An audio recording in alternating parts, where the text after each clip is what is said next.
អូខេ brother អូខេចឹងមានសួរអ្នកគ្នាចឹងហ្នឹងគឺខ្ញុំមកshowអ្នកគ្នាអំពី mode មួយដែល mode នឹងផងដែរគឺយើង mode auto win ទេមិនមែនដូច mode មុនទេហើយមិនមែនដូច mode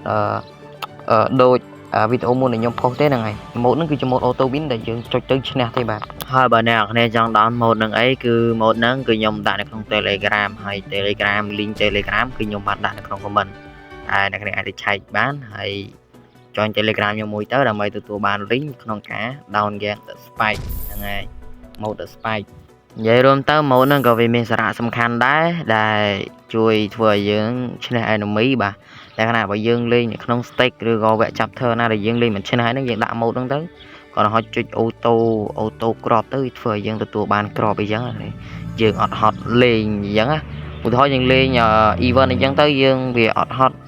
លេងលក្ខណៈថាលេងទូលមួយសត្រូវយើងហត់ចុចយកក្របចុចយកមកគឺឈ្នះយកតែម្ដងឥឡូវក៏មកសាមតប៉ែច្រើនខ្ញុំចូលទៅតេស្តម៉ូដនឹងឲ្យអ្នកទាំងអស់គ្នាមើលតែម្ដងថាវា work ឬក៏ដំណើរការបែបយ៉ាងម៉េចគ្រាន់តែចូលមកភ្លាមអ្នកគ្នាអាចមើលបេតុងនៅខាងលើនឹងបានគឺនៅខាងឆ្វេងហ្នឹងណាបេតុងខាងឆ្វេងតែអ្នកគ្នាអាចចុចយកក្របចុចអីបានហ្នឹងហើយអត់ហត់លេងអីច្រើនទេអ្នកគ្នានឹងហើយតែយើងចុចទៅគឺឈ្នះបាត់ហើយឧទាហរណ៍គឺខ្ញុំកំពុងលេងមួយ Nisi កបាអញ្ចឹង Nisi កបាខ្លាំងណាស់ហ្នឹងអញ្ចឹងខ្ញុំចុចយកក្របទៅដើម្បីឈ្នះបាទហើយអ្នកគ្នាអាចមើលបានថាខ្ញុំចុចខាងណាគឺខ្ញុំចុចនៅខាងឆ្វេងគេហ្នឹងចុចពី MY ហ្នឹងមកដើម្បីទទួលបានក្របរបស់យើងអាហ្នឹងចុចយកក្របរបស់យើងហើយបើយើងចុច EN យើងឲ្យក្របទៅកាន់ enemy